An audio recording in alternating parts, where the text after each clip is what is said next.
ऋषभ जी लिख रहे हैं कि ज़्यादा से ज़्यादा 300 रुपये का टिकट होना चाहिए।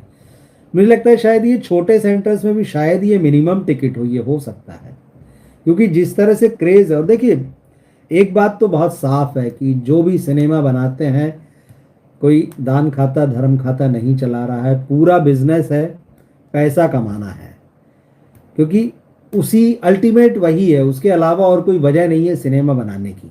ये पूरी तरह से प्योर बिजनेस है, और उनको पता है कि अगर धुरंधर 2 से कमा लो जितना कमा सकते हैं, क्योंकि अगली फिल्म की गारंटी नहीं है, और अगली फिल्म की गारंटी कोई भी नहीं ले सकता है। कोई ये नहीं कह सकता कि मेरी आज बॉक्स ऑफिस पर फिल्म हिट है तो अगली बनाऊंगा तो उससे भी बड़ी हिट होगी।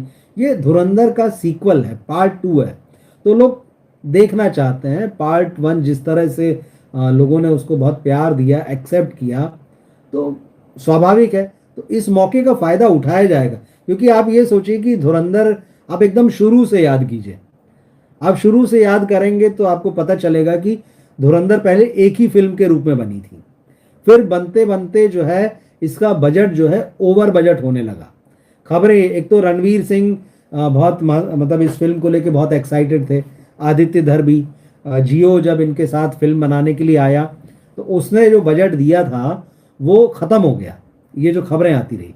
अब जब वो बजट ख़त्म हो गया और फिल्म पूरी नहीं हुई, फिल्म की लेंथ बढ़ने लगी बहुत, तो फिर ये खबरें आई कि आदित्य धर ने कहा कि ठीक है, मैं इस फिल्म के लिए फीस नहीं लूँगा। ये बाद में भी आया, तो आदित्य धर ने इस फिल्म के लिए उनकी जो भी फीस रही होगी वो फीस छोड़ दी। उसके बाद रणवीर सिंह का भी आया कि उन्होंने भी अपनी फीस कट की, उन्होंने कहा ठीक है मैं भी अपनी फीस कम करता हूँ। मतलब इन लोगों ने अपना सब कुछ उस फिल्म को बनाने के लिए लगाया।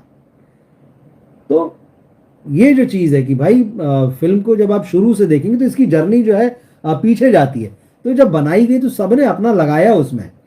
और एक और चीज़, एक और खबर मैं पढ़ रहा था कि जब ये फिल्म बनकर तैयार हो गई तो भरोसा नहीं था कि क्या करें। पहले इस फिल्म के साथ नेटफ्लिक्स जुड़ा हुआ था, तो जब ये फिल्म जब पूरी बनी और देखी गई तो ये भी आइडिया हुआ कि ये फिल्म चलेगी नहीं चलेगी।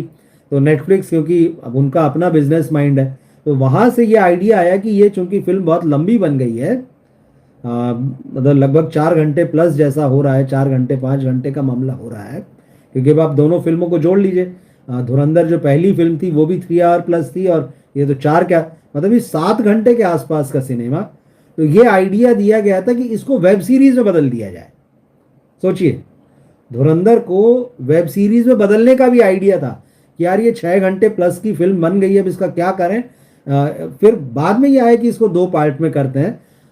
तो उससे पहले ये हुआ कि इसका तो एक सीरीज बना देते हैं और वेब सीरीज के रूप में इसको 7 और 8 हिस्सों में बांट के जो है इसको चला दिया जाएगा। लेकिन कहीं ना कहीं आदित्य धर और रणवीर सिंह बहुत इस बात के लिए मतलब अड़े हुए थे कि नहीं, इसको फिल्म के ही रूप में एडिट करके छोटा किया गया। तब भी ये समझ में आया कि इसको 2 हिस्सों में रिलीज किया जाना चाहिए। और फिर बाहुबली का एग्जाम्पल था सामने, KGF था, फिर पुष्पा था। तो ये जो दौर जो आया लंबी फिल्मों का कि 2 हिस्से में, तो इस बात ने इन लोगों को कॉन्फिडेंस दिया कि हम अपनी फिल्म भी जो है 2 हिस्से में बना सकते हैं, रिलीज कर सकते हैं। लेकिन तब भी जोखिम तो था, अगर खुदा न खास्ता पार्ट 1 नहीं चलता तो जैसा गणपत के साथ हुआ, आपको याद है टाइगर श्रॉफ की फिल्म गणपत बहुत धूमधाम से लॉन्च हुई थी, 2 पार्ट बनने थे, क्लियर था। पहला पार्ट इतनी बुरी तरह से पिटा कि उसके बाद तो कोई नाम ही नहीं लेता है। ब्रह्मास्त्र का क्या हुआ, उसमें तो रणबीर कपूर, आलिया भट्ट, अमिताभ बच्चन, सब बड़े बड़े नाम चेहरे। उस फिल्म का क्या हुआ, कोई नाम नहीं लेता। आज भी कभी हाँ कभी ना टाइप का चलता है, बनेगी अभी नहीं बनेगी, स्क्रिप्ट पे काम चल रहा है नहीं चल रहा है। तो अगर ऐसा ही कुछ धुरंधर के साथ हो गया होता कि पहला पार्ट नहीं चला होता, तो फिर दूसरे पार्ट के आ जरूर जाता क्योंकि फिल्म बन चुकी थी। लेकिन क्या इस तरह का क्रेज होता, क्या इस तरह से टिकट के रेट्स बढ़ाए जा सकते थे? तो प्रोड्यूसर्स को भी पूरी तरह से पता है कि ये पैसे का खेल है, और दर्शक भी अच्छी फिल्म को ही पैसा देना चाहता है। शाहरुख खान, कोई भी खान आ जाए, आमिर आ जाए, सलमान आ जाए, अक्षय, अजय, ऋतिक, अगर इनकी फिल्म कमज़ोर है शायद 2 दिन 3 दिन तो चल जाती है कि थोड़ा भीड़, मगर उसके बाद तो एकदम से ढलान पे आ जाती। तो अगर आप फिल्म अच्छी नहीं बनाएंगे, और अगर रणवीर सिंह तो वैसे ही कैरियर के ख़राब दौर से गुजर रहे थे, इसी फिल्म ने उनको संभाला, इससे पहले की उनकी स्थितियां तो बड़ी ख़राब थी, एक के बाद एक फ्लॉप। सर्कस जैसी फिल्म में उनका मजाक बन गया, डबल रोल में आए थे। उससे पहले भी यशराज की फिल्म में उनकी फ्लॉप रही। खुद जो फिल्म जिसमें पैसा लगाया था 83, कपिल देव बन के आए, वर्ल्ड कप की जीत इंडिया की, क्रिकेट जो है धर्म है, फिल्म नहीं चली, लॉस हुआ। तो सब कुछ जो है, सब एक बड़ी मुश्किल स्थिति में थे। प्रोड्यूसर जो कंपनी थी जिसने पैसा लगाया था जियो ने, वो भी एक तरीके से हाथ खींच रहा था पीछे कि भाई बजट खत्म हो गया, इससे ज़्यादा नहीं दे सकते। डायरेक्टर जो है अपनी फीस छोड़ रहा है, लीड एक्टर जो है वो अपना कह रहा है ठीक है मैं भी फीस जोड़ रहा हूँ, पैसे उसमें लगा।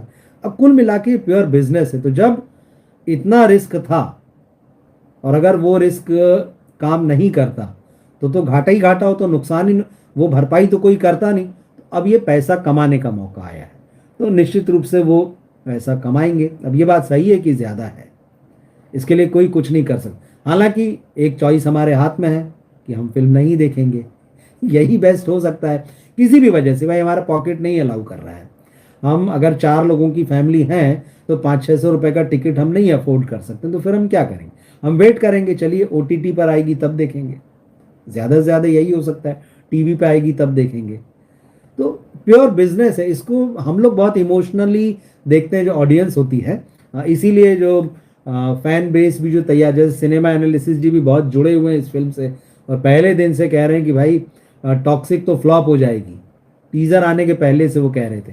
तो बहुत सारे फैंस होते हैं, बिल्कुल होना चाहिए, यही सिनेमा का मज़ा भी है, लेकिन थोड़ा सा उसको एनालिटिकल तरीके से भी देखना चाहिए। तो टिकट महंगे होंगे, अब ज़्यादा से ज़्यादा 300 होना चाहिए। अब हम ये देखेंगे ज़्यादा से ज़्यादा कितने में बिकेगा टिकट, हम उस पर भी बात करेंगे। ऋषभ जी लिख रहे हैं कि टिकट्स तो ऑलरेडी मल्टीप्लेक्स में जो है बहुत ही एक्सपेंसिव है, लेकिन आप कुछ नहीं कर सकते।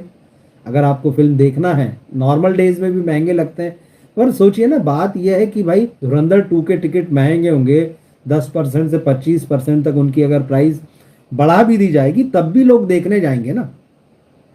इसका मतलब है कि लोग सिनेमा देखना चाहते हैं, वो पैसा खर्च करना चाहते हैं, अच्छी फिल्म होना चाहिए। तो देखते हैं, एडवांस बुकिंग शुरू होगी तो पता चलेगा कि टिकट्स के रेट कहाँ तक पहुँचे हैं, और बहुत सारी खबरें आएगी, सबसे महंगा टिकट कौन सा बिका, कितने का बिका, साउथ में सबसे महंगा टिकट, मुंबई में सबसे महंगा टिकट, दिल्ली में सबसे महंगा टिकट।